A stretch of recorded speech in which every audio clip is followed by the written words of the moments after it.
kita bersatu di dalam doa. Bapa, terima kasih untuk kehadiran Tuhan di tempat ini. Terima kasih untuk sukacita, damai, sejahtera Tuhan di dalam setiap hati kami. Kami tahu Tuhan Engkau hadir di tengah-tengah kami.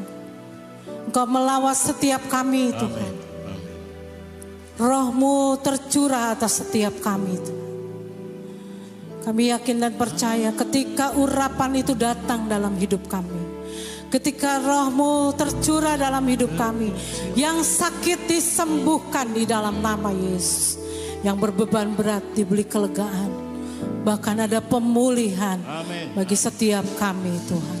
Terima kasih Yesus, terima kasih Bapa, terima kasih. Mari kita sembah, mari kita sembah.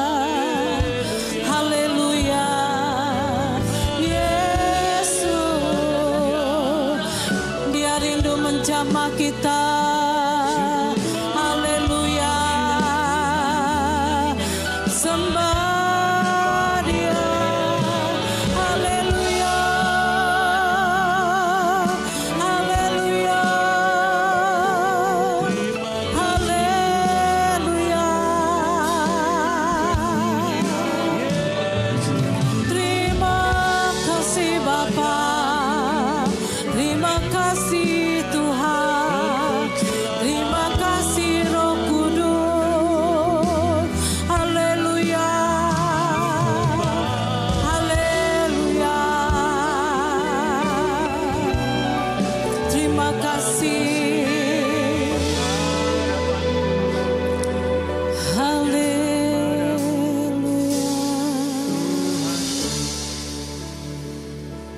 mari kita sembah,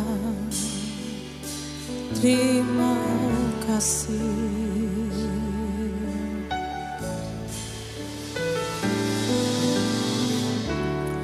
Roh Allah yang hidup penuhiku, Roh Allah yang hidup pulihkan. Amin, amin Yesus. Turunlah urapan ke atasku, membangkitkan kuasa-Mu, Roh Allah yang hidup penuhi kami Tuhan, penuhi kami.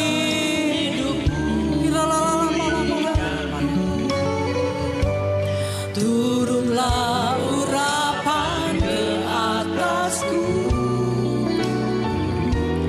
membangkitkan kuasa-Mu, membebaskan hidup yang terbelenggu. Amin. Memulihkan hati mereka yang terluka,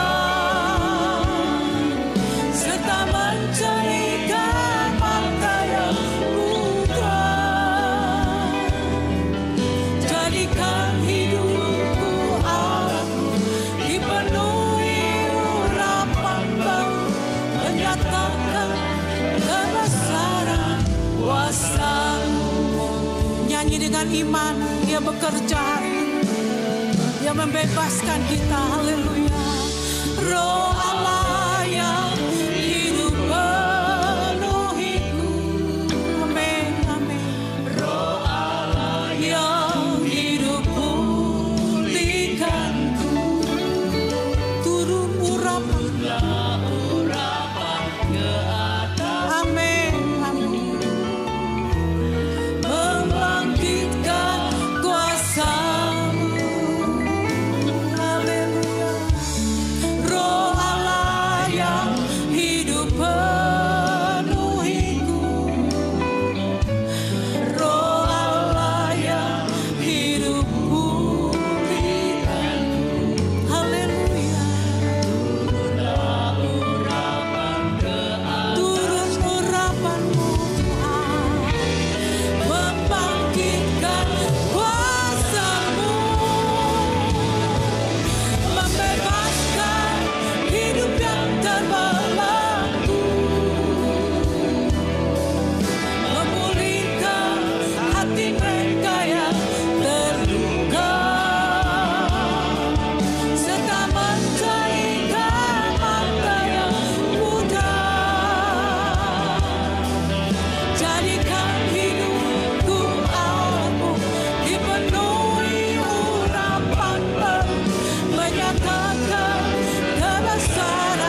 Kudus yang hadir di tengah-tengah kita. Haleluya. Haleluya. Iya la la la la malam malam malam malam malam. Kau curahkan roh-Mu di atas setiap kami. Haleluya. Beri kami hati yang haus dan rindu akan kuasa-Mu, kuasa Roh Kudus-Mu Tuhan. Kira lama lama lama lama lama lama. Haleluya. Haleluya. Terima kasih. Terima kasih. Terima kasih. Terima kasih Bang. Kami percaya kuasa-Mu ada di dalam setiap hati-hati kami. Urapi kami terus dengan kuasa-Mu Tuhan. Terima kasih.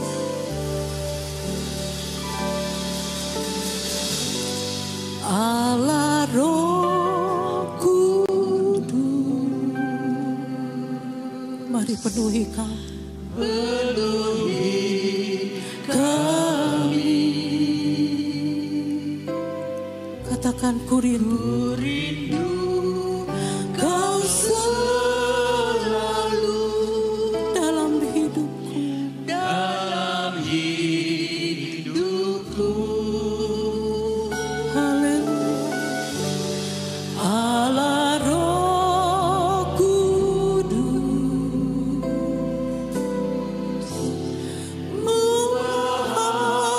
hatiku,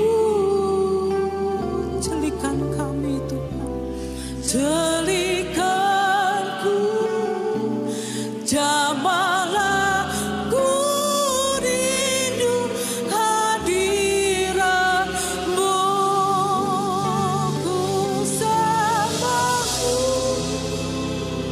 Ya Allah malam, ya Allah malam, haleluya.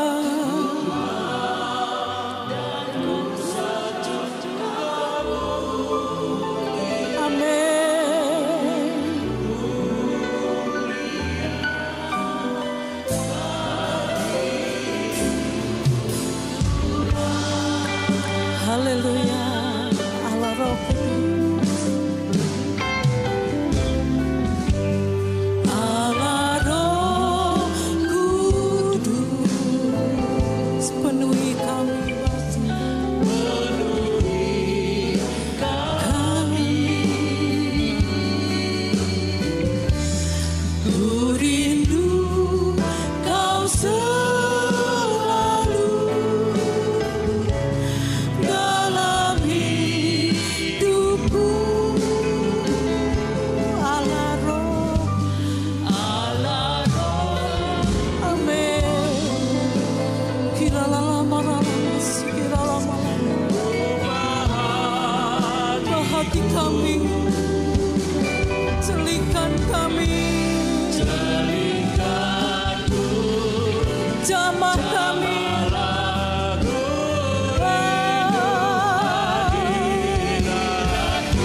Ku sembah, amin, amin. Kuduslah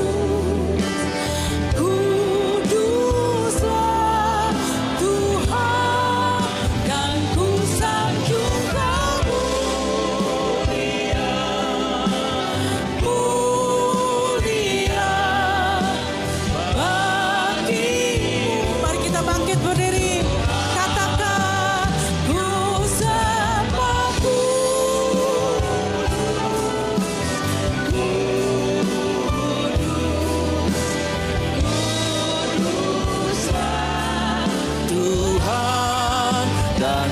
sanjung Kau mulia, mulia bagimu Tuhan,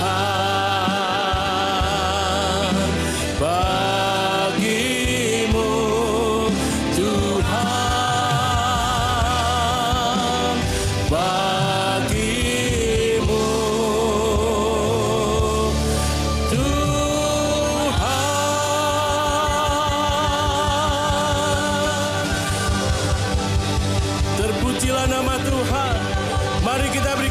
sambutannya meriah, kemuliaan bagi nama Tuhan. Bagimu Tuhan. Haleluya. Haleluya. Segala puji syukur hanya bagimu Tuhan. Dan kami percaya hari ini ketika kami melakukan ibadah, Roh Kudus melawat kami sehingga kami mengalami pemulihan, kami mengalami kelepasan, bahkan kami mengalami mujizat daripada Tuhan. Kami percaya bahwa pencurahan Roh Kudus yang sudah dialami 2000 tahun yang lalu bukan hanya bagian sejarah, tetapi hari ini kuasa Tuhan terjadi dari dulu, sekarang, sampai selama-lamanya. Hari ini kami akan mengalami pengurapan Roh Kudus yang baru. Terima kasih Tuhan. Kami akan bersorak-sorai memuji Tuhan di dalam nama Tuhan Yesus Kristus. Haleluya. Amin. Saya percaya bahwa pencurahan Roh Kudus juga akan terjadi bagi saudara dan saya. Hari ini kita akan mengalami pengurapan yang baru. Yang setuju katakan amin. Amin. Anggur baru tercurah.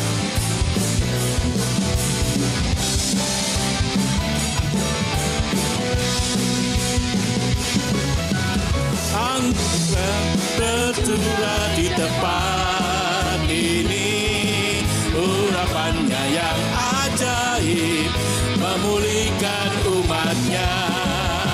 Roh Kudus tercurah bagi gerejanya, membangkitkan umat.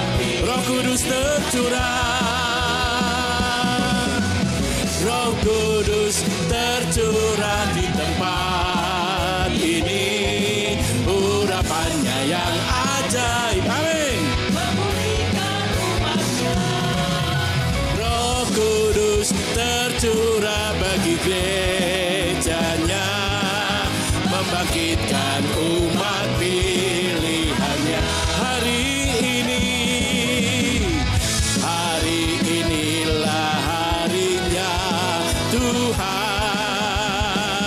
saat pembebasan di dalam nama Yesus.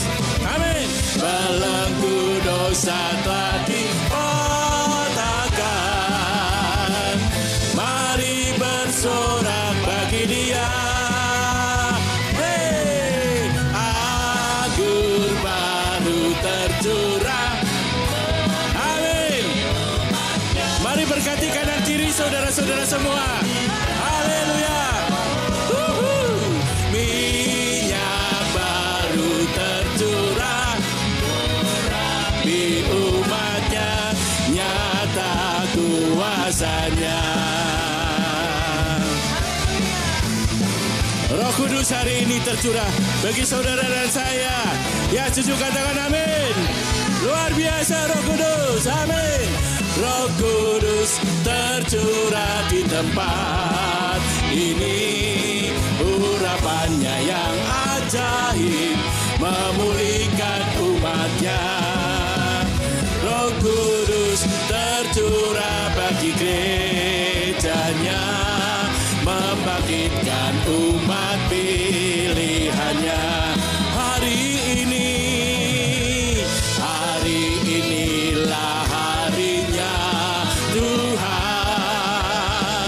saat pembebasan tiba. Belenggu dosa telah dipatahkan. Mari kita lebih semangat lagi. Katakan anggur baru tercurah. Amin. Umatnya dengan sukacita. Minyak baru tercurah untuk di umatnya, nyata kuasa. Anggur baru tercurah dengan sukacita. Minyak baru tercurah umatnya dengan kuasa. Ayo Yuk. Puji Tuhan. Haleluya.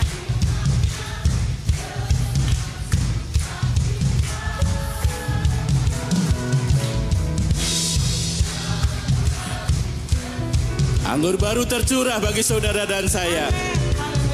Kaum pria, katakan anggur baru tercurah. Amin. Anggur baru tercurah, penuhi umatnya dengan sukacita. Minyak baru tercurah, urapi umatnya.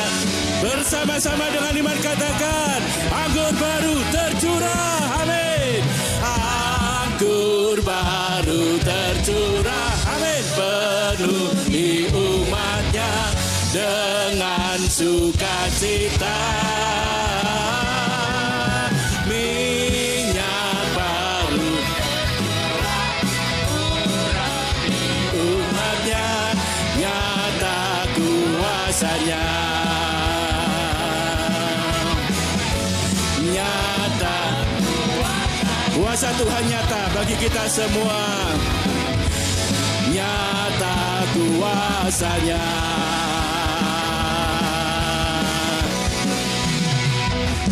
Bersorak.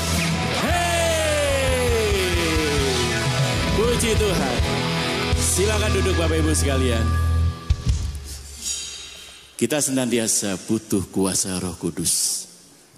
Tanpa kuasa itu kita bukan siapa-siapa. Senantiasa hari ini, sampai kapanpun juga kita katakan, Tuhan, aku membuka hati untuk pimpinan kuasa Roh Kudus-Mu. Mari Roh Kudus lawat kami untuk acara yang selanjutnya. Kami akan mendengarkan firman-Mu ya Bapak. Terima kasih Tuhan. Ku buka hati untuk jamahan-Mu, berserah penuh di hadirat-Mu. Kau ambil alih seluruh hidupku di altar-Mu. Terima kasih Tuhan.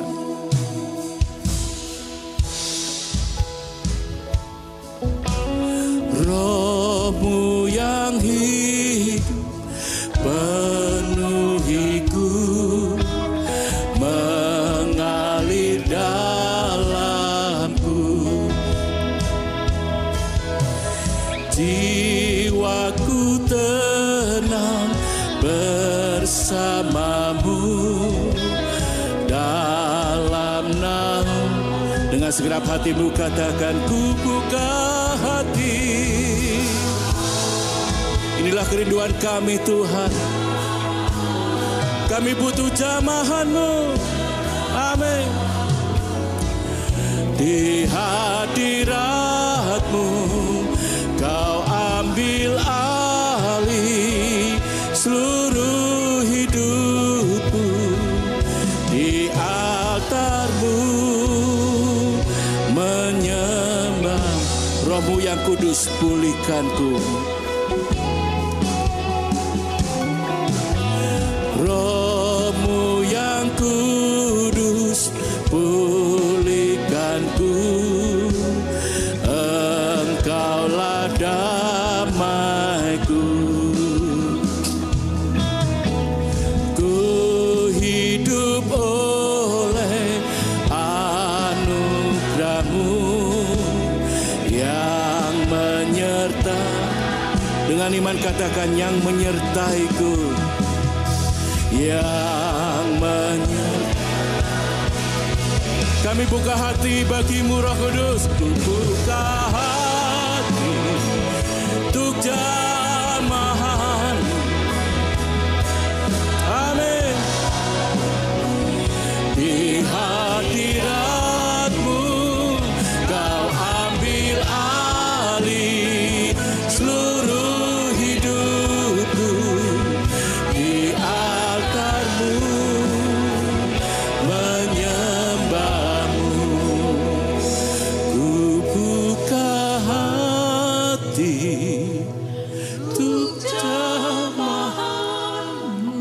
butuh Engkau. Di hadirat-Mu Kau ambil alih seluruh hidupku. Di altar-Mu mari kita beri bersama-sama. Ku buka hati. Kami butuh kuasa-Mu Tuhan. Di hadirat-Mu Kau ambil alih seluruh hidupku. Mari semuanya menyembah Tuhan. Buka hatimu menyembah kepada Roh Kudus.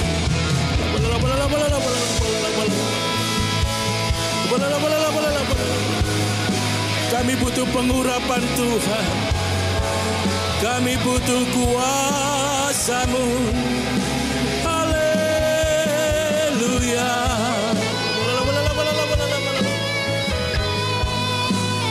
Mari Roh Kudus lawat kami dengan pengurapan yang baru.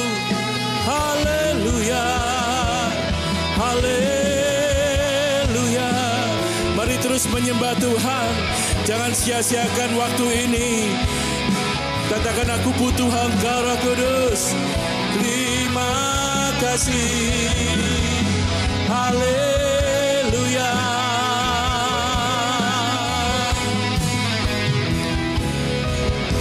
Terima kasih Tuhan.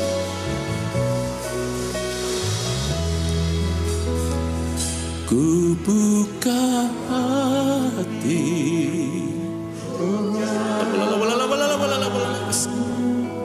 Terima kasih Tuhan. Penuh di hadirat-Mu. Inilah hidup kami Tuhan. Kami serahkan dalam tangan Tuhan. Kami menyembah-Mu di altar-Mu. Di altar-Mu. Di altar-Mu.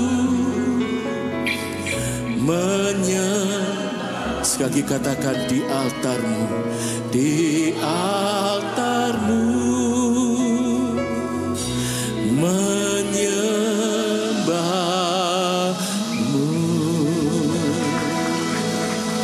Haleluya.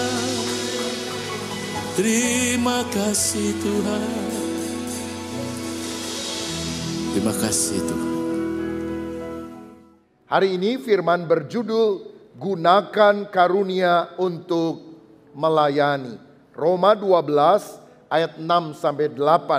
Begini bunyinya. Demikianlah kita mempunyai karunia yang berlain-lainan menurut kasih karunia yang dianugerahkan kepada kita. Jika karunia itu adalah untuk bernubuat, baiklah kita melakukannya sesuai dengan iman kita. Jika karunia untuk melayani, baiklah kita melayani. Jika karunia untuk mengajar, baiklah kita mengajar. Ayat 8 kita baca bersama, 2, 3. Jika karunia untuk menasehati, baiklah kita menasehati. Siapa yang membagi-bagikan sesuatu, hendaklah ia melakukannya dengan hati yang ikhlas. Siapa yang memberi pimpinan, hendaklah ia melakukannya dengan rajin. Siapa yang menunjukkan kemurahan, hendaklah ia melakukannya dengan sukacita. Amin. Hari ini adalah hari Pentakosta. Hari Pentakosta adalah hari yang ke-50 setelah Yesus bangkit dari antara orang mati atau Paskah. Dan ini juga terjadi 10 hari setelah Yesus Kristus naik ke sorga. Pada hari Pentakosta, Roh Kudus dicurahkan ke atas 120 murid yang berhimpun di loteng Yerusalem. Dan mereka mengalami kuasa dari tempat yang maha tinggi untuk melayani. Dalam pelayanan itu mereka juga diberi karunia-karunia yang ajaib. Itulah sahabat yang dicatat dalam 1 Korintus 12 ayat 8 sampai 10 yang kadang disebut sebagai karunia manifestasi. Karena kalau Roh Kudus hadir, dia akan menyatakan kehadirannya lewat berbagai mujizat, yaitu hikmat, pengetahuan, membedakan roh. Misalnya Yesus ketemu dengan perempuan Samaria dan dia berkata, panggil suamimu. Oh, aku belum bersuami. Memang tepat katamu, kamu sudah 5 kali bersuami, sekarang kamu tinggal bukan dengan suamimu. Dari mana Yesus tahu semuanya itu? Karena Roh Kudus yang mengungkapkan kepada dia. Ini karunia marifat yang Tuhan bisa berikan kepada hambanya. Ada karunia bahasa roh, menafsirkan bahasa roh, dan karunia membedakan roh. Apakah sesuatu yang terjadi itu berasal dari Roh Kudus atau setan atau roh manusia itu. Dan di dalam kelompok karunia supranatural yang tidak bisa dikerjakan oleh manusia ini, ada karunia iman, karunia kesembuhan, karunia mujizat, mengadakan tanda-tanda ajaib. Misalnya, Petrus setelah penuh dengan Roh Kudus, dia berjalan ke bait Allah dan di pintu gerbang dia lihat ada orang yang meminta-minta uang karena dia lumpuh. Dan dia berkata, emas dan perak aku tidak punya, tapi apa yang aku punya aku berikan kepadamu. Dalam nama Yesus orang Nazaret itu, bangkit dan berjalanlah. Orang itu langsung sembuh dan memuliakan Allah. Ini adalah mujizat-mujizat yang Tuhan lakukan kalau kita dipenuhkan dengan Roh Kudus. Tetapi yang dibahas di dalam ayat pertama yang tadi kita baca, Roma 12 ayat 6 sampai 8, ini lebih sifatnya karunia motivasi atau karunia alamiah. Pada waktu kita lahir, Tuhan memberikan kepada kita bakat alamiah. Pada waktu kita lahir baru, Tuhan memberikan kepada kita karunia roh. Dan karunia itu makin bermanifestasi ketika kita dibaptis oleh Roh Kudus. Nah saudara-saudara, apapun jenis karunia itu, ada yang menyebut sebagai 9 karunia manifestasi Roh Kudus, 1 Korintus pasal 12. Ada yang menyebut 7 karunia motivasi, Roma 12. Ada yang menyebutnya sebagai karunia 5 jawatan, Efesus 4 ayat 11 dan 12. Semua karunia itu adalah anugerah Tuhan bagi kita, saudara-saudara. Dan karunia itu harus dikobarkan, tidak boleh didiamkan. 2 Timotius 1 ayat 6 berkata, karena itulah aku peringatkan engkau untuk mengobarkan karunia Allah yang ada padamu oleh penumpangan tanganku atasmu. Harus dikobarkan, harus digunakan. Tujuannya untuk apa? Untuk melayani, untuk menjadi berkat bagi orang lain. 1 Petrus 4 ayat 10. Layanilah seorang akan yang lain, seorang dengan karunia, sesuai dengan karunia yang telah diperoleh tiap-tiap orang sebagai pengurus yang baik dari kasih karunia Allah.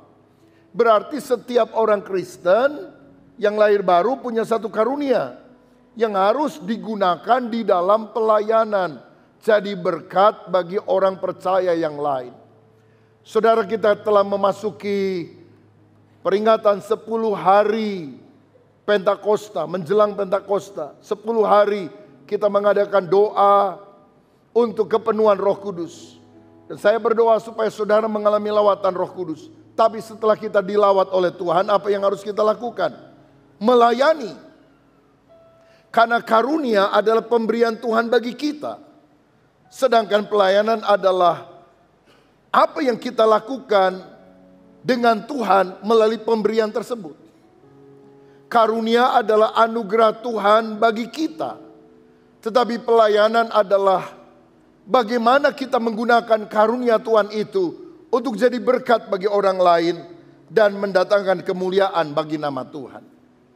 Karunia yang ada seringkali disebut sebagai talenta, tidak boleh dipendam. Kalau saudara baca dalam Matius 25 ada kisah yang disampaikan Yesus. Ada orang dapat 5 talenta dikembangkan jadi 10. Ada orang yang dapat 2 talenta dikembangkan jadi 4. Tapi yang ketiga dihukum oleh Tuhan karena dia dapat 1 talenta. Dia masukkan dalam tanah. Dia tidak menggunakannya, melipat gandakannya. Setidaknya satu bisa jadi dua. Dan Tuhan memasukkannya ke tempat penghukuman. Apa dosa orang ini?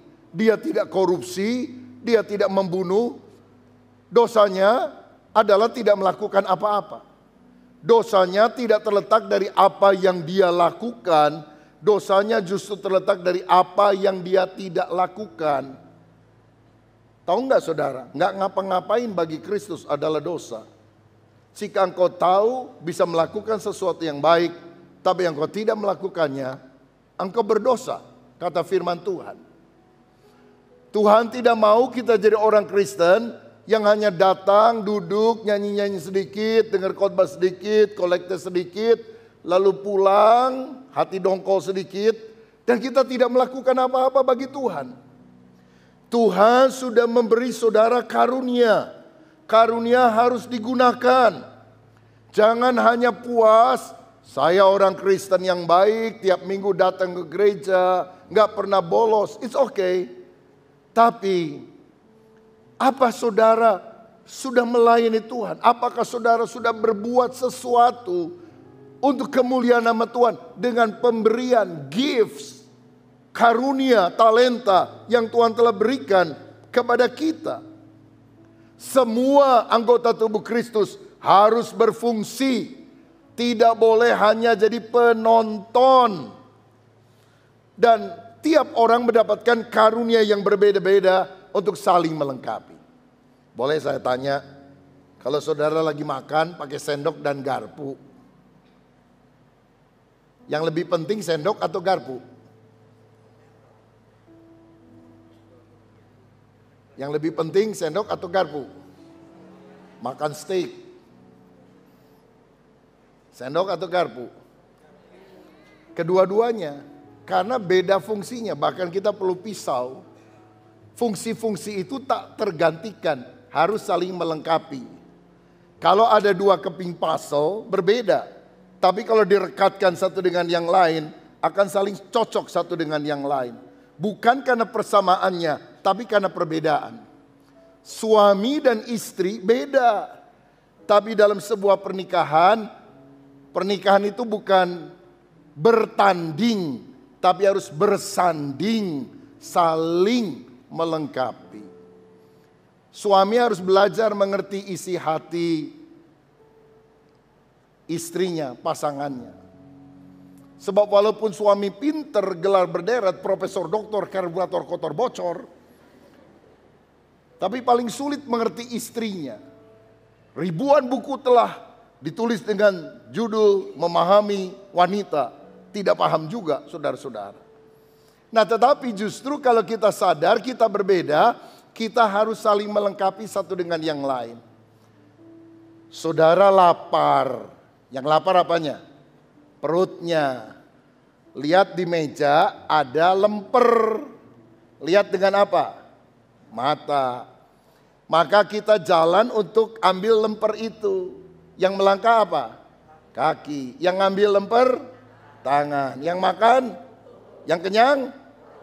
Oh, apa mata boleh protes? Enak aja, gua yang pertama kali lihat. Yang kenyang elu, bukan mata.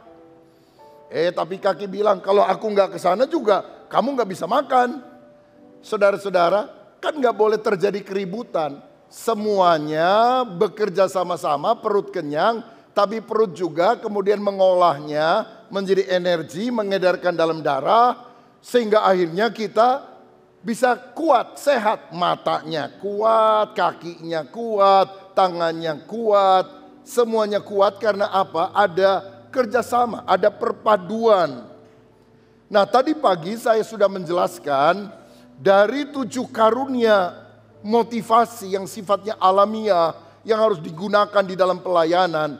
Ada 4 yang saya sudah sampaikan. Kalau saudara ingin mendalaminya, saudara lihat YouTube ibadah yang tadi pagi. Karena dalam ibadah kedua ini saya akan melanjutkan 3 yang lain. Karunia 1, 2, 3, 4. Tadi pagi, karunia 5, 6, 7 saat ini. Nanti ibadah 3 dan 4 saya khotbah yang lain tentang Roh Kudus yang mau memenuhkan kehidupan kita. Nah saudara-saudara, secara ringkas, tadi pagi saya sudah menjelaskan, ada orang yang punya karunia bernubuat. Ini karunia alamiah, beda dengan karunia supranatural dalam 1 Korintus 12. Bukan dengar suara Tuhan, sampaikan pesan Tuhan, tidak demikian.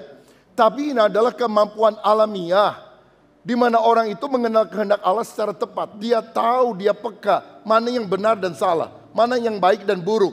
Dan dia seringkali tidak kompromi, menyatakan kebenaran supaya orang bertobat. Sebab kalau orang gak bertobat, kesialan akan menimpa dia terus.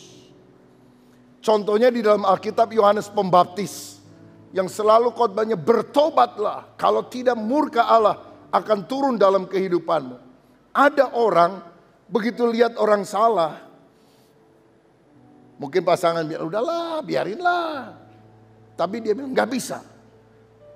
Terserah orangnya berubah gak berubah, saya mesti ngomong. Karena ini kebenaran. Nah itu adalah satu karunia untuk meluruskan apa yang ada. Nah Tuhan ingin kita mengobarkan karunia tersebut. Tapi jangan kasar, jangan menghakimi. Harus berkata-kata dengan hikmat, dengan lembut, bijaksana. Bukan untuk menunjukkan saya benar, kamu salah. Tapi supaya orang yang salah dituntun di dalam kebenaran. Ini sangat penting saudara-saudara. Kalau anakmu salah lalu saudara diam aja. Mengabaikan itu sangat menunjukkan bahwa kita tidak mengasihi dia. Kita justru harus menyatakan jika ya katakan ya, jika tidak katakan tidak. Lebih daripada itu adalah berasal dari si jahat. Nah jadi ada orang yang punya dorongan alamiah untuk gak kompromi dan menyatakan hal ini. Tapi harus belajar menyampaikannya dengan hikmat dan lembut. Yang kedua, tadi pagi saya sudah jelaskan, ada karunia melayani. Yaitu kemampuan alamiah untuk memberikan bantuan dan mengerjakan tugas-tugas secara praktis. Kalau dia disuruh mikir, membuat strategi, perencanaan, bukan orangnya. Tapi dia doer, pelaksana. Nah di gereja, di dalam masyarakat perlu orang-orang yang melaksanakan apa yang Tuhan sudah berikan melalui para pemimpin. Dia ngerjakan hal itu. Ya contoh sederhana dalam Alkitab Marta lah saudara. Ya kalau Yesus datang ke Yerusalem dia selalu mampir di Betania. Ada Maria yang suka duduk di bawah kaki Tuhan mendengarkan Yesus berbicara, sangat bagus sekali. Tapi perlu orang seperti Marta yang juga masak, saudara-saudara. Kasih makanan, kasih minuman. Kalau enggak kan kelaparan semuanya. Yesus itu kalau makan mestinya sih sedikit. Karena dia akan suka doa puasa. Murid-muridnya yang makan mungkin agak banyak saudara. Karena waktu mujizat 5 roti dan 2 ikan mengenyangkan 5.000 orang. Sisanya 12 bakul. Biasanya kalau ada sisa milik siapa? Panitia. Dan panitianya 12 orang karena murid Yesus 12. Dari sini kita tahu porsi makan murid Yesus bukan per piring, per bakul saudara-saudara. Dan ada orang-orang seperti Marta yang jadi saksi sibuk, ya mengerjakan hospitality, jadi seksi perlengkapan, seksi sarana prasarana. Dan ini sangat dibutuhkan. Kalau saudara nggak bisa jadi worship leader, jadi singer, jadi pemain musik, aduh rasanya nggak ada panggilan di sana. Saudara suka siapin rumah untuk orang kelompok sel. Suka kasih makanan, ada combro, ada peyem, ada makanan kecil. Sehingga orang bisa senang, makanannya juga enak. Suasana di rumah bersih, bagus, harum. Dan kita bisa sharing satu dengan yang lain. Itu karunia yang perlu dikembangkan Bapak Ibu. Nggak harus jadi pengkhotbah, tidak semua orang harus jadi pendeta, tapi setiap orang harus jadi pelita yang menyala. Kita udah minta Roh Kudus mengurapi kita, puji Tuhan. Tapi untuk apa kuasa diberikan? Untuk melayani. Kalau kita nggak mau melayani, buat apa kuasa itu ada dalam hidup kita? Yang ketiga, tadi pagi saya juga sudah menunjukkan ada karunia mengajar. Yaitu kemampuan alamiah untuk mengajarkan sesuatu secara sistematis dan logis. Sangat bagus kalau orang yang punya karunia mengajar juga menjadi mentor di dalam kelas pemuridan kita. Saya murid Kristus, mendampingi orang-orang sampai lebih ngerti firman, pimpin sharing, kalau ada yang nggak ngerti diberi penjelasan yang alkitabiah. Hari ini bersyukur ada 18 ya. 18 saudara kita yang sehabis ibadah 2 akan dibaptis secara selam. Selamat menempuh hidup baru. Boleh berdiri, saudara-saudara yang mau dibaptis, berdiri sebentar menghadap kepada jemaat, supaya jemaat bisa mengetahui dan juga mendoakan. Haleluya. Tuhan memberkati, selamat menempuh hidup baru dalam Tuhan. Silakan duduk kembali. Dan mereka juga dibimbing oleh para mentor. Saya murid Kristus. Dan saya harap saudara yang sudah mengikuti kelas pemuridan SMK, nggak cuma berhenti, tapi naik, berakar, bertumbuh, berbuah tetap. Bukan cuma jadi murid, tapi jadi pemurid. Bisa memuridkan orang lain. Dengan karunia pengajaran yang saudara miliki. Gereja kita juga sangat membutuhkan pengajar-pengajar untuk anak-anak sekolah minggu. Ini pelayanan yang luar biasa. Karena anak-anak itu masih relatif polos, sehingga apa yang diajarkan kepada dia itu akan terus tersimpan sampai pada masa tuanya. Melayani anak kecil bukan pelayanan kecil. Ini pelayanan yang luar biasa. Kalau ada orang menyesatkan anak, lebih baik digantungin batu, lehernya ditenggelamkan ke dalam laut. Yang ngomong gitu bukan saya, siapa? Tuhan Yesus, saudara sekalian. Karena Yesus sangat menghargai anak kecil. Karena itu Bapak Ibu Saudara, bawalah anak-anakmu ke gereja. Dan ada kelas sekolah minggu di mana dorong anak-anak datang ke sana. Kenapa saya sangat anjurkan anak-anak bisa didorong di dalam ibadah sekolah minggu? Karena untuk ikut kebaktian umum sampai usia berapapun boleh. Usia 80, lebih dari itu saudara bisa ikut kebaktian umum. Tapi kalau saudara udah usia 30 aja misalnya, nggak usah 80. Bu, saya mau ikut sekolah minggu, ditolak saudara-saudara. Jadi nggak setiap orang boleh ikut kebaktian sekolah minggu. Makanya bawa anak-anak ke sekolah minggu. Agar dia kenal dengan temannya. Ngalami suasana dengan rekan yang lain. Menerima pengajaran berseri di sekolah minggu. Dari Kejadian sampai Wahyu. Yang dia tidak akan pernah dapatkan di dalam ibadah yang lain secara runut, secara teratur, kalau dia tidak ikut sekolah minggu. Saudara, sekarang gereja kita yang di Bandung ini ada 6 lokasi. Kira-kira berapa ya? 12 kali ibadah lah. Ya, jadi hari ibadah ada 12 pembicara, saudara-saudara, yang mesti khotbah. Dan itu juga ada kebaktian sekolah minggunya pada umumnya. Ada kebaktian remaja atau pemudanya di 6 lokasi tersebut. Saya minggu yang lalu ketemu dengan beberapa pemimpin inti pelayanan anak, pelayanan remaja, pelayanan pemuda. Saya ajak makan di salah satu kafe di Bandung. Lalu saya tanya begini, prestasi apa yang Anda sudah raih dalam pelayanan baik di anak, remaja, pemuda? Yang kedua, kendala apa yang Anda alami dalam pelayanan? Dan yang ketiga, apa yang Anda harapkan dari saya sebagai gembala, sebagai pemimpin, untuk saya lakukan, untuk saya buat keputusan, supaya pelayanan masing-masing bidang bisa makin berkembang. Dan saya mendengarkan masukan-masukan mereka. Saya mau menantang para pemimpin, mungkin saudara ada yang mendengarkan lewat YouTube dan sebagainya. Sekali waktu kita perlu bicara kepada bidang-bidang. Apa yang sudah Anda raih? Kesulitan apa yang Anda hadapi? Dan apa yang saya bisa lakukan sebagai pemimpin yang bisa membuat keputusan untuk membantu supaya pelayanan Anda makin berkembang. Karena pusat dari gereja ini bukan saya, bukan pendetanya, Yesus.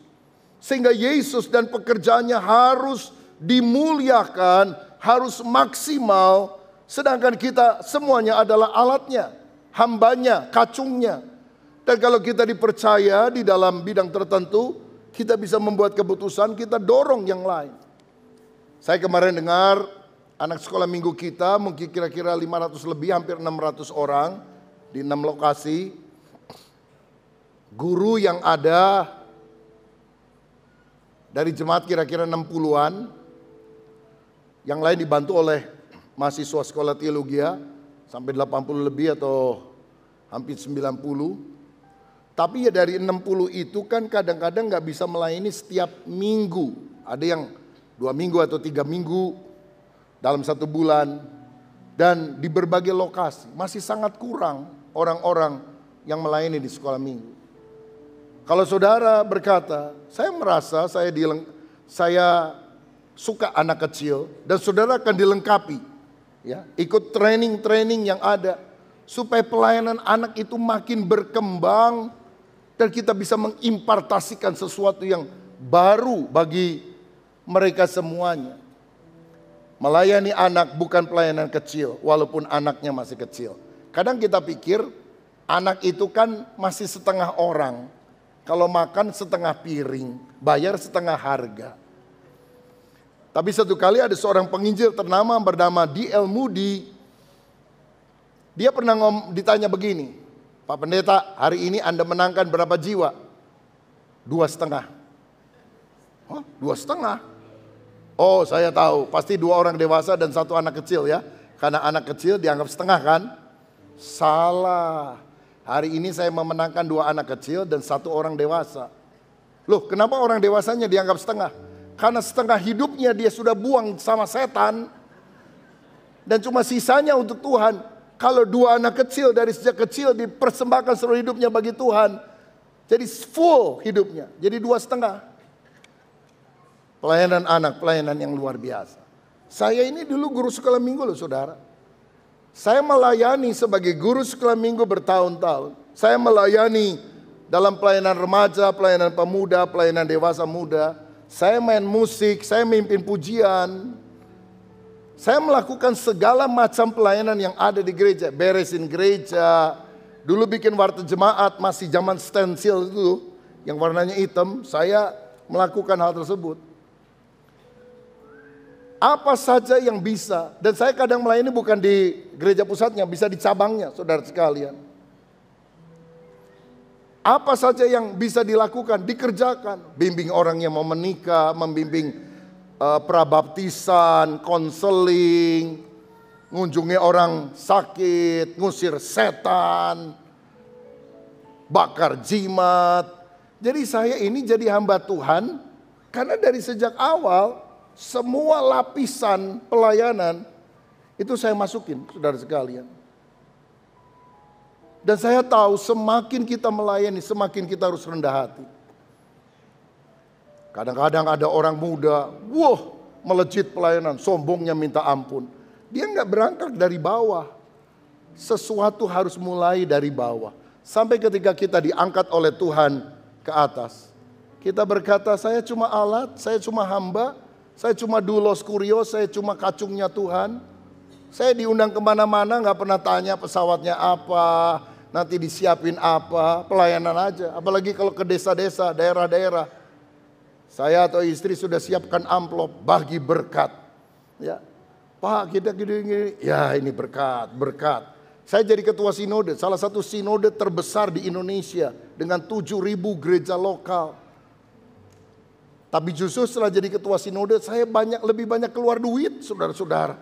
Karena tujuan kita bukan to take tapi to give. Apa sih yang kita banggakan? Kita debu tanah. Kita percaya sama Tuhan aja anugerah Tuhan. Apalagi bisa melayani Tuhan. Tidak ada hidup yang lebih indah selain melayani Raja di atas segala raja. Saudaraku, jangan jadi orang Kristen yang duduk-duduk saja, yang diam-diam saja. Layani Tuhan. Itu panggilan yang sangat mulia. Melayani bukan beban. Melayani adalah anugerah yang kita harus syukuri. Ada karunia menasehati, yaitu kemampuan alamiah untuk memberikan kata-kata kasih, saran, dorongan, penghiburan, semangat kepada orang lain. Saudara yang punya karunia menasehati bisa jadi konselor, Ada banyak orang punya masalah, saudara. Dan dia membutuhkan pembimbing. Kalau saudara bisa mengkonseling mereka sangat luar biasa. Saya bersyukur karena di gereja kita cukup banyak orang yang rindu jadi konselor. Dilengkapi dengan ilmu konseling. Bahkan kita juga punya STT Karisma yang program S2. Salah satunya selain teologi juga ada penekanan pada konseling Kristen. Walaupun saya belajar di sekolah teologi di beberapa tempat, saya ambil master dalam bidang konseling Kristen. Karena saya tahu bahwa setiap orang punya pergumulannya dan membutuhkan pendamping untuk bisa menemukan jalan keluar, saudara. Kalau saudara merasa terpanggil dalam bidang konseling, beritahu kepada pengurus, nanti ikuti pelatihan-pelatihannya. Saudara akan dilengkapi. Kemarin hari Sabtu dari pagi sampai sore ada pelatihan untuk konselor. Bagaimana melayani orang yang punya kecenderungan LGBT. Karena makin hari makin banyak, termasuk anak-anak sekolah, saudara. Tapi kita nggak bisa cuma bilang berdosa, masuk neraka. Kita harus menuntun mereka supaya mereka bisa dipulihkan oleh Tuhan. Saya udah rencana mengundang bersaksi seorang yang dulu laki-laki, transgender jadi perempuan, dijamah Yesus sekarang berubah jadi laki-laki. Kembali. Saya harap di sini nggak ada lah, liar saudara sekalian. Udah kalau laki-laki aja, perempuan-perempuan aja, jangan bolak-balik begitu. Tapi kenapa selama ini dia tidak mengenal kebenaran? Setelah mengenal kebenaran, iya salah yang saya lakukan. Masuk sekolah Alkitab di Petamburan Jakarta 9 bulan, 1 tahun. Lalu sekarang dia menjadi seorang penginjil dan memberitahukan karena dia adalah pelaku. Dan dia tahu bahwa pemulihan hanya mungkin dilakukan di dalam Yesus Kristus. Konselor juga bukan hanya menangani masalah. Saudara bisa jadi konsultan dengan keahlianmu dalam bidang usaha, tentang hukum, tentang pajak, tentang apapun. Ya kalau orang nanti mau terus didampingi, itu lain lah, itu bagian profesi. Tapi di gereja ketika, aduh bingung saya harus gimana. Kasih beberapa nasihat, mungkin 20 menit, 30 menit, free of charge. Sehingga orang-orang tahu, oh ini yang harus saya lakukan. Baru kemudian dia akan melakukan pendampingan, memerlukan pendampingan profesional atau tidak. Itu adalah urusan pribadi, urusan lain. Yang penting gunakan hidup kita untuk melayani. Nanti saudara bisa dengar YouTube-nya lebih jelas, 4 penjelasan itu. Sekarang saya akan lengkapi dengan penjelasan karunia kelima, 6 dan 7. Karunia kelima menurut Roma pasal 12 tadi adalah karunia membagi-bagikan atau karunia memberi. Ini adalah kemampuan alamiah untuk membagikan uang untuk menolong kebutuhan orang lain. Dalam Lukas 8 ayat 3 dikatakan, Yohana istri Kusa bendahara Herodes, Susana dan banyak perempuan lain, perempuan-perempuan ini melayani rombongan itu dengan kekayaan mereka. Yesus pelayanan kemana-mana. Siapa yang support dana? Karena mereka kan boleh dibilang full time melayani.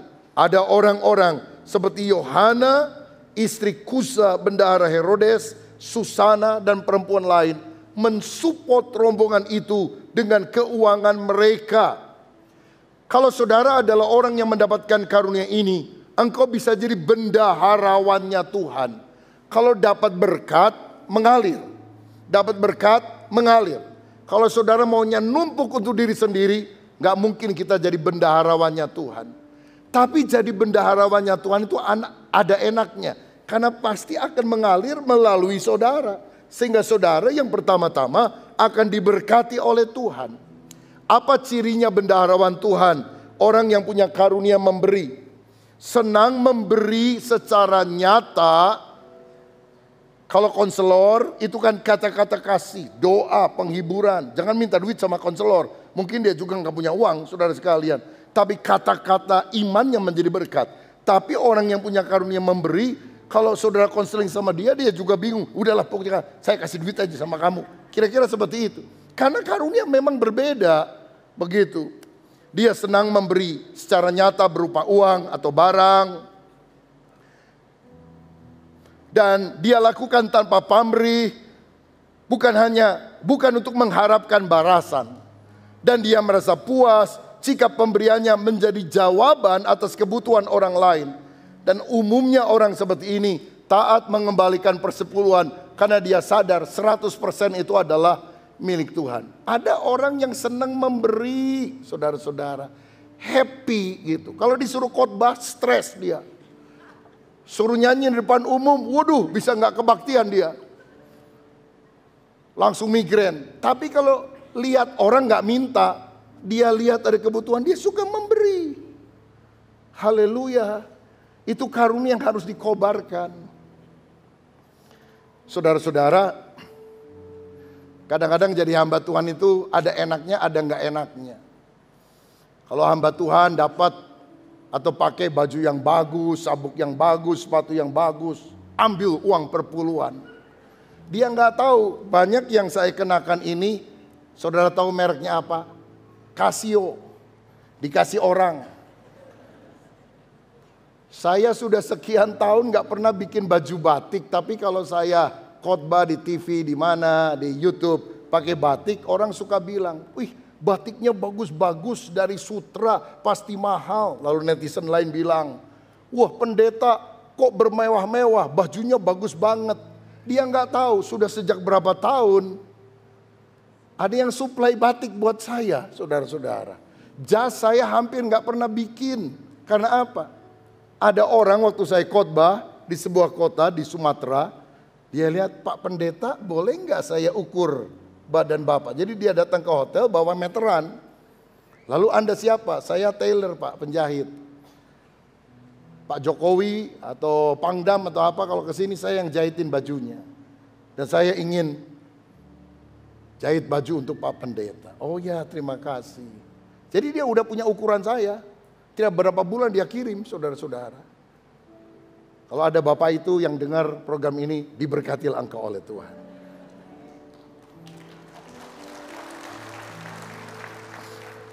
Mungkin waktu saya khotbah di gereja itu dia pikir batik saya kok jelek ya. Barangkali saudara-saudara saya kan nggak tahu. Saya nggak pernah minta, tapi dia memberi. Ada orang yang senang dengan hal tersebut. Dan dia bilang, saya ingin kalau Pak Rubin khotbah pakaiannya keren katanya. Jadi ada orang yang punya karunia seperti itu saudara-saudara. Dan orang seperti itu kalau memberi dengan tulus nggak akan miskin. Diberkati oleh Tuhan. Dibukakan jalan oleh Tuhan. Saya Sabtu pagi, subuh kemarin baru tiba pelayanan dari Manila, dari Filipina. Karena kita mengadakan pertemuan para pendeta GBI se-Asia. Di Asia, selain Indonesia kita ada gereja-gereja di Filipina, di beberapa kota. Kemudian di Vietnam, di Singapura, di Malaysia, di Thailand, di Taiwan, di China, di Hong Kong, di Macau, di beberapa tempat yang lain. Jadi kita kumpul online onsite di Manila. 2 hari pertemuan. Saya ini kalau pelayanan ke Singapura kadang ada suami istri yang suka jamu saya. Bawa ke restoran, makanan yang enak dan sebagainya. Dan dia datang kemarin. Saya bilang, Bapak sama Ibu ada di sini? Iya. Bagian khotbah bukan bagian saya Pak, tapi bagian hospitality, kasih makan pendeta, bagian saya. Jadi dia traktir, itu hamba-hamba Tuhan yang datang, semuanya makan kenyang, di restoran all you can eat. Semua dapat dimakan, termasuk sendok piring garpunya kalau mau. Dan yang saya kagum, dia datang dari Singapura ke Manila. Saya tanya, berapa hari Anda akan di sini? Hanya 1 malam. Karena saya hanya ingin datang untuk menjamu hamba-hamba Tuhan. Wow. Istri Anda kapan? Oh kemarin. Karena dia dengan beberapa orang ibu mempersiapkan dulu. Siapin semuanya, tempat dan sebagainya. Dia belikan oleh-oleh. Semua hamba Tuhan dikasih oleh-oleh. Dan dia senang melakukan itu. Lalu saya diminta untuk mendoakan satu ruangan. Bisa muat 200 orang atau lebih. Yang akan digunakan untuk GBI yang ada di Manila. Ini tempat yang baru, saudara-saudara, masih dalam proses pengerjaan. Karena dia punya teman pengusaha dan dia hubungan dengan temannya. Yuk kasih dong tempat untuk kebaktian. Free of charge. Dia adalah orang yang punya hati memberi. Saya pikir-pikir luar biasa ya. Kalau dia sebenarnya cuma bisa kasih uang nggak perlu datang.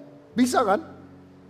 Berapa kebutuhannya? Udahlah saya transfer, selesai. Dia datang suami istri untuk melayani kami para hamba-hamba Tuhan. Wow, saya amazed. Ini pelayanan yang luar biasa. Mudah-mudahan di sini juga ada orang seperti itu. Sampai ke luar negeri loh saudara untuk bawa makan hamba-hamba Tuhan.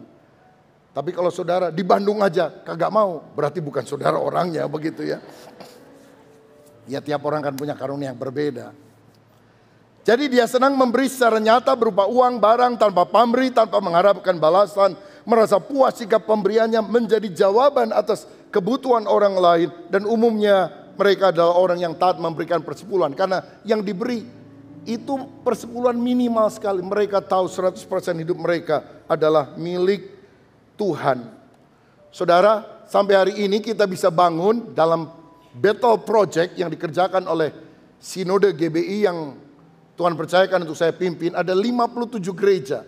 Dari nol sampai jadi. Pokoknya istilahnya pendetanya cuma terima kunci aja. Kita bangunkan dari awal sampai akhir. Gereja yang sudah miliknya tanahnya, tanah GBI 10 tahun kondisinya jelek sekali. Dari mana kita punya uang? Ada donatur-donatur yang berkata, Pak, apa ada gereja yang bisa disumbang? Ada. Ada yang kasih untuk 1 gereja, ada yang kasih 5 gereja, ada yang kasih untuk 10 gereja. Saya bilang target saya 100 gereja. Sehingga waktu saya selesai sebagai ketua, saya bisa mempersembahkan setidaknya secara fisik 100 gereja yang dibangun di seluruh Indonesia. Dari nol, dari tanah, naik sampai selesai. Dan saya rindu orang-orang dimenangkan di sana, beribadah di sana. Karena hidup kita not to take, tapi to give. Memberi yang terbaik untuk kemuliaan nama Tuhan. Dan saya sangat disupport oleh orang-orang yang punya karunia membagi-bagikan. Orang semacam ini baik menjadi donatur yang mendukung dana untuk pelayanan gereja. Mendukung dana untuk misi, diakonia, pembangunan, dan lain-lain. Dan tidak harus dia adalah seorang miliarder, tapi dia adalah orang yang punya hati yang senang memberi. Saya lihat dalam masa pembangunan kita, banyak orang-orang yang memberi persembahan diam-diam. Tapi Tuhan tahu siapa orang itu. Kadang bendara bilang, Pak ada yang masuk Pak. Berapa? 1 miliar. Siapa yang nyumbang? Nggak ada nama. Dia store tunai. Jadi kita nggak tahu siapa orangnya. Ada yang memberi 3 miliar. Ada yang memberi 5 miliar. Siapa? Nggak tahu orangnya. Biasanya orang yang suka ngomong kagak pernah nyumbang, saudara-saudara. Jadi dalam masa pembangunan, kalau saudara nggak bisa nyumbang uang, nyumbang doa. Kalau saudara bilang, saya juga nggak mau doain ini, beda dengan visi saya. Udah diem aja saudara sekalian. Karena Tuhan bisa gerakan orang-orang yang kita juga nggak tahu siapa namanya untuk memberi. Dan sampai hari ini Ebenezer, pembangunan jalan terus. Sebab kalau kita lihat jumlah persembahan setiap bulan, yang masuk ke kas gereja dengan kebutuhan yang harus dibayarkan jauh sekali. Tapi saya melihat kekurangan ini, saya sebut sebagai ruang untuk mujizat. Dan selalu ada orang yang Tuhan gerakan menutupnya sehingga kita nggak pernah miss 1 bulan pun melunasi semua biaya kebutuhan. Karena Yehova Jireh, Allah selalu menyediakan apa yang kita butuhkan. Saudara-saudara, miliki hati yang limpah, yang merasa cukup dengan berkat Tuhan, bahkan bisa memberi kepada orang lain. Alkitab berkata ada yang menyebar harta, tapi bertambah kaya. Ada yang menghemat secara luar biasa, namun selalu berkekurangan. Siapa banyak memberi berkat, diberi kelimpahan. Siapa memberi minum, ia sendiri akan diberi minum. Ada satu ayat luar biasa dalam 2 Korintus 9 ayat 10. Ia yang menyediakan benih bagi penabur, dan roti untuk dimakan, ia juga akan menyediakan benih bagi kamu dan melipat gandakannya dan menumbuhkan buah-buah kebenaranmu. Jadi saudara, kalau kita berdoa, minta roti untuk dimakan, berkat untuk dinikmati. Berdoa juga untuk benih yang saudara bisa tabur bagi pekerjaan Tuhan. Sumbernya sama kok. Tuhan kasih berkat untuk saudara nikmati. Tuhan kasih berkat untuk saudara bisa tabur bagi pekerjaan Tuhan, bagi pekerjaan misi. Bukan kita sumbernya, Tuhan sumbernya. Berani nggak saudara bilang, sebelum tahun ini berakhir, beri saya benih iman 100 juta, atau 500 juta, atau 1 miliar, atau 50 juta, tergantung dari iman saudara. Saya mau persembahkan untuk pembangunan rumah Tuhan. Kalau engkau berani melakukan tindakan iman, saya percaya Tuhan yang akan siapkan benih untuk saudara tabur. Tiba-tiba ada jumlah uang yang lebih besar dari biasanya. Dan saudara tahu, itu bukan roti untuk dimakan, itu adalah benih yang saudara akan tabur. Kalau saudara mau melakukan itu, engkau akan lihat sorga terbuka. Tuhan akan buka jalan secara luar biasa. Tapi bagi orang yang punya karunia ini ada beberapa hal yang harus dihindari. Yaitu keinginan mengontrol atau berkuasa dengan menggunakan uang. Kalau memberi tulus. Hindari juga sikap hanya mau kasih uang tapi tidak mau terlibat dalam pelayanan gereja. Tuhan bukan hanya butuh uangmu. Tuhan butuh persembahkanlah tubuhmu, hidupmu sebagai persembahan yang kudus. Yang berkenan kepada Tuhan. Karena itu ibadah yang sejati. Dan miliki prioritas yang mana harus ditunjang. Bukan semua orang. Sehingga saudara dimanfaatkan oleh orang lain yang tidak bertanggung jawab. Karunia keenam, leadership. Karunia memimpin, kemampuan alamiah untuk menetapkan sasaran masa depan sesuai dengan tujuan Allah dan mengkomunikasikannya kepada orang lain hingga mereka rela bekerja sama mewujudkan tujuan itu. Ada visi dan kita komunikasikan dan kita juga bisa memotivasi orang untuk bekerja sama mencapai tujuan itu. Seperti Musa dapat visi dari Tuhan keluar dari Mesir menuju tanah perjanjian Kanaan. Dia komunikasikan kepada orang Israel. Nggak semuanya langsung terima. Ada yang mencaci maki, ada yang nggak setuju. Tapi dia bertekun sampai akhirnya orang Israel masuk pada tanah perjanjian. Martin Luther King Jr. dengan pidatonya, I have a dream. Aku punya sebuah mimpi. Orang kulit hitam akan mendapatkan kedudukan yang sejajar dengan orang kulit putih. Dia mati ditembak karena dia seorang leader yang punya visi. Tetapi apa yang dia sampaikan terus bergulir. Dan kalau Amerika pernah punya presiden berkulit hitam namanya Barack Obama, itu karena jasa dari seorang pemimpin yang punya visi yang jelas mengkomunikasikan yang namanya adalah Martin Luther King Jr. Apa ciri orang yang punya karunia kepemimpinan? Dia punya visi, mampu membagikan dan memotivasi orang untuk merealisasikan visi itu. Dia bisa membuat rencana dan strategi untuk mencapainya. Dia juga mampu mendelegasikan tugas dan mengawasi orang yang dipimpinnya. Bahkan dia berani membuat perubahan positif untuk mewujudkan hasilnya. Sangat baik untuk dia jadi ketua sebuah panitia. Misalnya panitia Natal, panitia Paskah.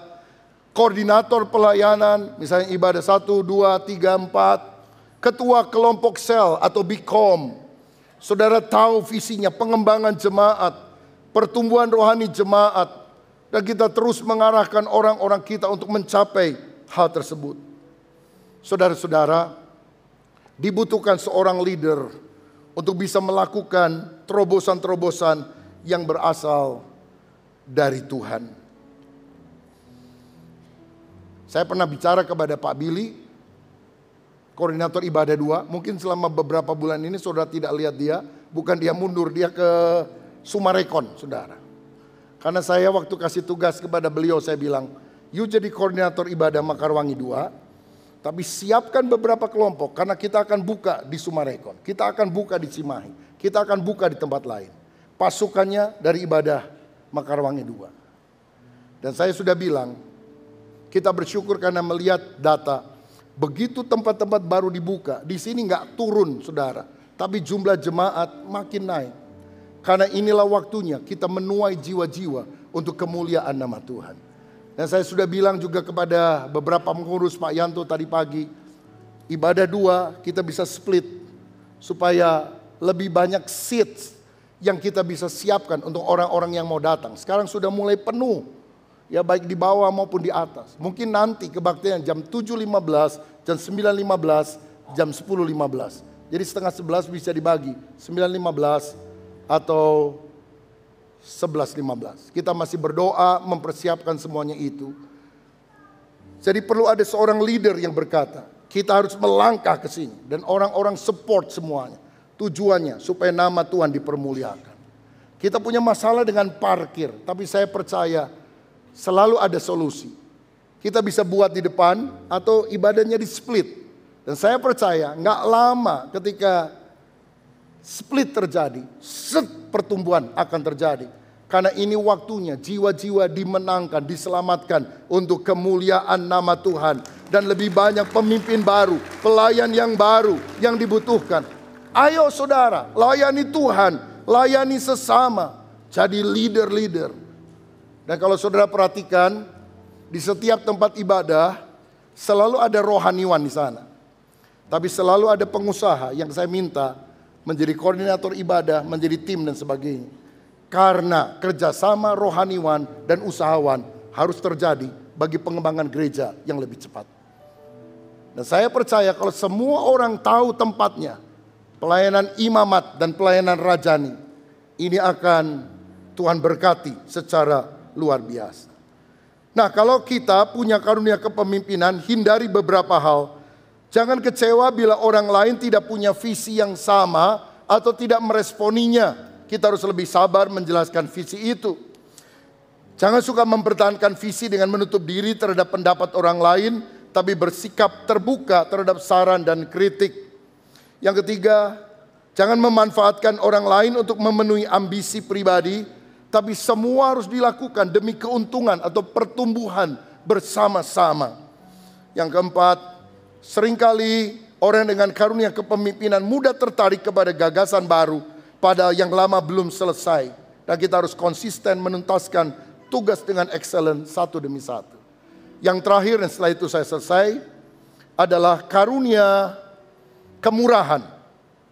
Karunia kemurahan hati atau belas kasihan. Ini kemampuan alamiah untuk menyatakan simpati dan belas kasihan kepada yang menderita, yang sakit, yang miskin, yang lanjut usia, narapidana. Pada waktu aku sakit, kamu mengunjungi aku. Waktu aku lapar, kamu memberi aku makan. Pada waktu aku telanjang, kamu memberi aku pakaian. Kapan Tuhan kami melihat engkau seperti itu? Apa yang kamu lakukan kepada saudaraku yang paling hina, kamu melakukan bagiku. Contohnya orang Samaria yang murah hati, yang menolong orang yang membutuhkan. Saya tahu di gereja kadang-kadang ada orang yang nggak terlalu tertarik untuk semacam pembangunan atau apa. It's okay, nggak jadi masalah. Tapi saudara harus tahu karunia rohanimu apa. Oh, saya lebih terbeban untuk menolong orang miskin, orang sakit, orang menderita. Bagus. Kita siapkan supaya saudara bisa melakukan pelayanan bagi orang-orang seperti itu. Jadi orang Samaria yang murah hati.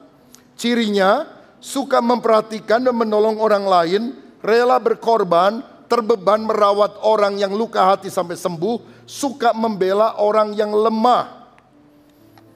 Dan ini bagus sekali untuk pelayanan gereja di bidang diakonia, memperhatikan jemaat yang perlu ditolong, perlawatan, mengunjungi orang sakit fisiknya atau batinnya.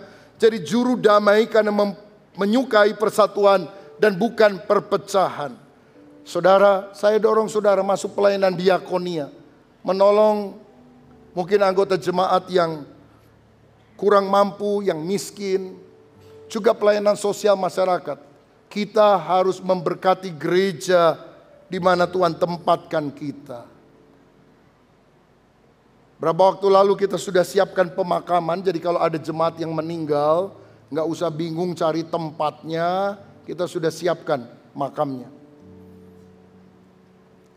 Dan tiap tahun ya, kalau saudara mau masuk dalam himpunan Arimatea, bayar berapa Pak? 250.000. 250.000 untuk 1 tahun. Tapi begitu ada kematian atau apa, kita akan cover saudara-saudara. Dan saudara juga dimakamkan, dilayani dengan baik. Dan ini subsidi silang, ya, subsidi silang. Nggak ada biaya pemakaman 250.000 mas saudara. tapi subsidi silang supaya kita bisa menolong orang-orang yang ada. Kita sudah siapkan tanah bisa mungkin untuk lebih dari 1.000 orang kira-kira. Sebagian sudah diolah, sebagian masih akan diolah. Dan ini merupakan bagian dari pelayanan diakonia, pelayanan sosial masyarakat bagi jemaat. Dan itu sangat berguna pada waktu COVID yang lalu, di mana banyak kuburan menolak dan sebagainya. Beberapa hamba Tuhan yang meninggal dari gereja lain, bingung mau dimakamkan di mana, Pandu udah penuh, ini nggak mau terima dan sebagainya. Makamkan di sana aja saya bilang. Dan kita sudah punya tempat untuk hal tersebut. Saudara-saudara, minggu yang lalu saya runding karena beberapa orang jemaat melihat para lansia yang perlu diperhatikan. Mungkin nggak Pak kita punya rumah lansia, bukan hanya untuk orang jompo yang nggak bisa apa-apa, tapi ada hallnya, mereka pada masa tua bisa sharing, bisa ngobrol, ada permainan, bisa diajak wisata dan sebagainya.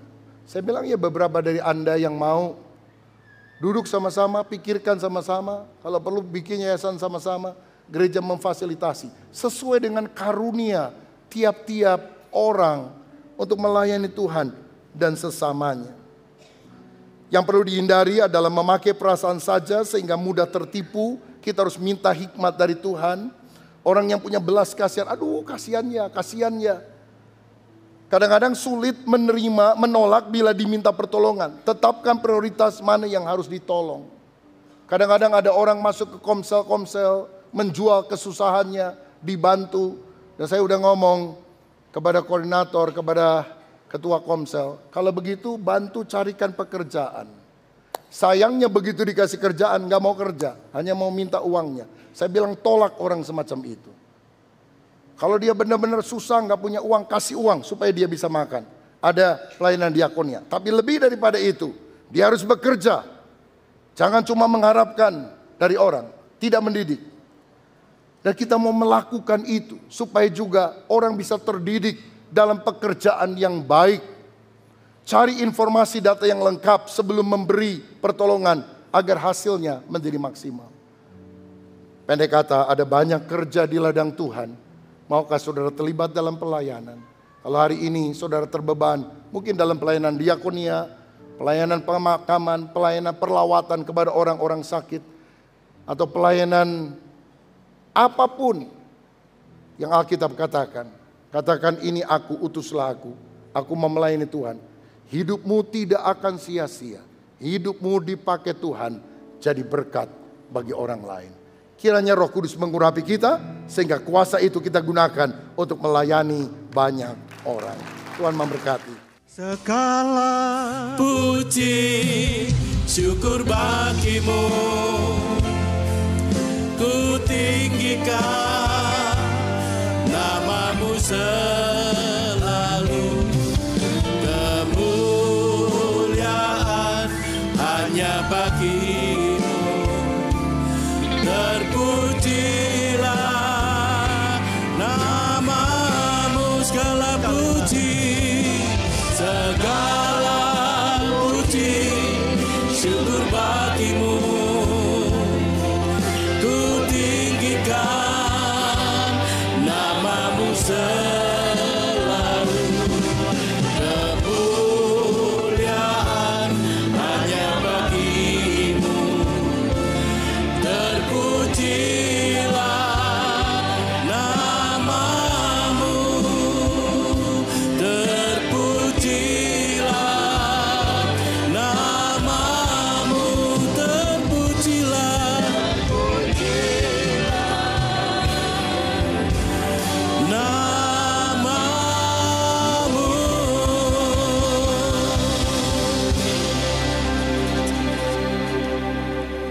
Terima kasih ya Tuhan.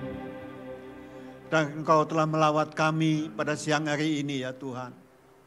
Terima kasih karena Engkau telah memberkati kami ya Tuhan. Terima kasih untuk firman-Mu yang telah kami dengar ya Tuhan. Mampukan kami untuk kami melakukannya di dalam kehidupan kami. Kami boleh menjaga hati kami ya Tuhan. Tidak menjadi sombong tapi tetap rendah hati ya Tuhan. Terima kasih Bapa. Kami juga berdoa untuk bangsa kami Indonesia ya Tuhan. Kami mau taruhkan bangsa ini ke dalam tangan-Mu Tuhan. Sekalipun dunia sedang bergejolak ya Tuhan, tapi kami percaya bahwa Engkau melindungi bangsa kami ya Tuhan. Kami mau taruhkan pemimpin-pemimpin kami juga ke dalam tangan Tuhan. Biarkan mereka boleh memimpin rakyat Indonesia ini, bangsa ini dengan takut akan Engkau ya Tuhan. Biarlah ya Tuhan, pemulihan ekonomi boleh maju di Indonesia ini ya Tuhan. Tuhan Engkau menolong. Sehingga tidak banyak lagi ya Tuhan. Dan makin berkurang pengangguran di Indonesia ini ya Tuhan.